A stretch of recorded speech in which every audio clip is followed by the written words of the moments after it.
হরে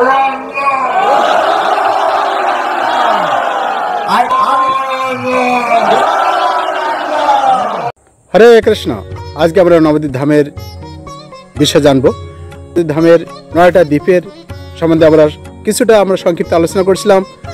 তো নবদ্বীপ পরিক্রমা আছে আজকে প্রথম দিন। আমাদের যেগুলো দর্শন সেই বিষয়গুলো আমরা আলোচনা করব। তার আগে ফার্স্ট আমরা জানবো নবদ্বীপ ধাম কীভাবে সৃষ্টি হলো। একসময় ভগবান শ্রীকৃষ্ণ যখন বিরজার সহিত তিনি বিহার করছিলেন, এই সময় শ্রীমতী রাধারানী সেখানে যান, তিনি বাধাপ্রাপ্ত হন এবং সেখান থেকে ভগবান শ্রীকৃষ্ণ অন্তর্ধান হয়ে যায় এবং ব্রজাদেবী অন্তর্ধান হয়ে যান। তখন সেখান থেকে শ্রীমতী রাধারানী তিনি কি করলেন, এমন একটি জায়গায় আসলেন যেখানে যমুনা এবং মধ্যবর্তী স্থল, সেখানে এসে নতুন একটি অপূর্ব তিনি একটি দ্বীপের সৃষ্টি করলেন। সেখানে বিভিন্ন রকম তার অনেক কিছু বর্ণনা রয়েছে। সেখানে সুন্দর গাছপালা, বিভিন্ন রকম পাখি, তাদের কলরব ধ্বনি, বিভিন্ন কিছু অনেক কিছু রয়েছে। তো ভগবান শ্রীকৃষ্ণ সেখানে আসেন, এসে এবং অত্যন্ত মোহিত হয়ে যান এবং শ্রীমতী রাধারানীকে বলেন, তুমি যেমন আমার প্রিয়, এই ধাম অর্থাৎ এই দ্বীপ হচ্ছে আমার অত্যন্ত প্রিয়, একই সম পরিমাণ আমার প্রিয়।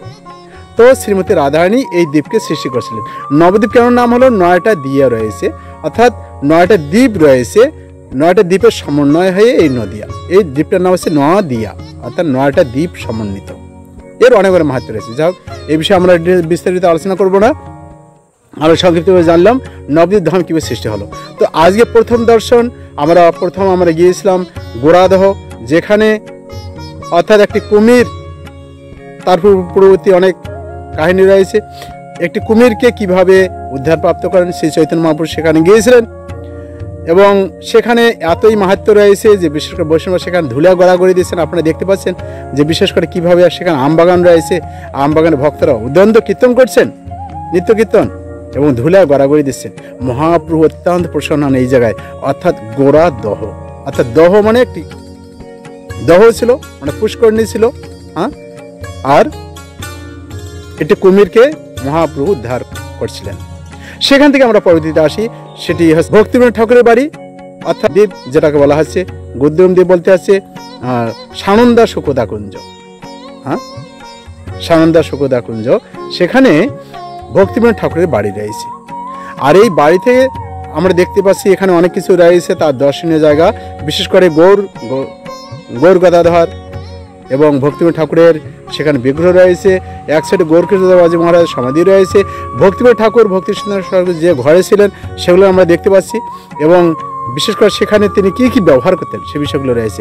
ভক্তিবিনোদ ঠাকুর এখান থেকে এই বাড়ির ওপর থেকে তিনি দর্শন করেছিলেন যে অদ্ভুত মন্দির, যে নবদ্বীপ অর্থাৎ মায়াপুর ধাম, এখান থেকে তিনি দর্শন করেছিলেন এবং পরবর্তীতে সেই জগন্নাথ দাসবাজি মহারাজের মাধ্যমে তিনি সেটাকে পুনরাবিষ্কার করেন। এবং এরপর থেকে আমরা আসি সুরভিকুঞ্জ, যেখানে নামের হাট পত্তন হয়েছিল।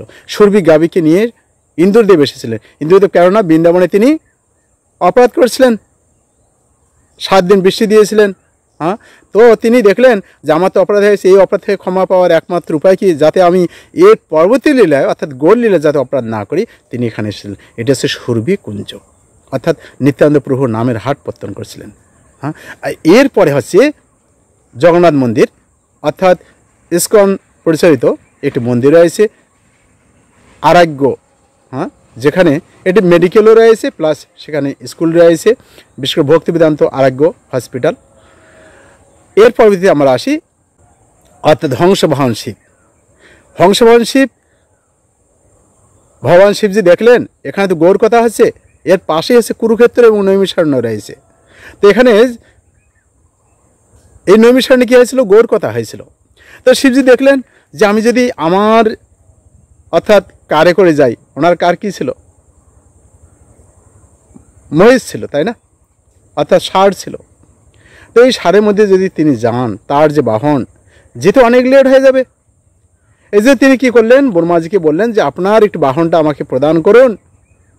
ব্রহ্মাজির বাহন কি, হংস তাই না। তো এই জন্য তিনি সেই হংস নিয়ে তিনি এখানে এসেছিলেন, যাতে এই গৌর কথা কোনো শব্দ যেন মিসিং না হয়, তুরন্ত যাতে আসতে পারেন এবং পূর্ণাঙ্গভাবে শ্রবণ করতে পারেন, এই জন্য তিনি এসেছিলেন। এটা হচ্ছে হংস বাহন। আর এরপরেই হচ্ছে কুরুক্ষেত্র রয়েছে, অর্থাৎ অন্য অন্য জায়গায় যা কিছু রয়েছে সমস্ত কিছু এখানে রয়েছে।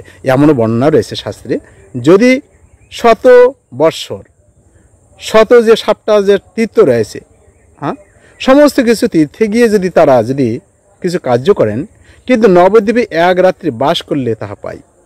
এক রাত্রি কেউ যদি বাস করে, এর অনেক মাহাত্ম্য রয়েছে। যাই হোক, তো এরপরে হচ্ছে কুরুক্ষেত্র রয়েছে, ধর্মক্ষেত্র কুরুক্ষেত্র বলা হচ্ছে, এবং নৈমিষারণ্য যেখানে ভাগবত চৈতন্য ভাগবত কথা হয়েছিল, এর পাশে হচ্ছে গোমতী নদী।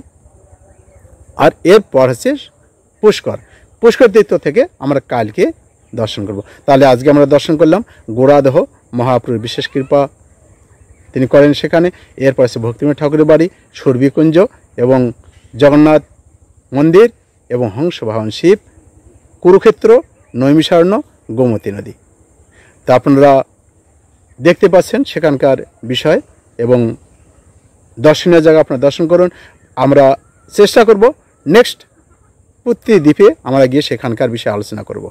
তা আপনারা নেক্সট ভিডিও দেখবেন, সেখানে আপনারা এর পরবর্তীতে আমরা আগামীতে আলোচনা করব সমুদ্রগড়, চাপাহাটি নগর, জন্মমুনির আশ্রম। ধন্যবাদ আপনাদের সবাইকে। হরে কৃষ্ণ।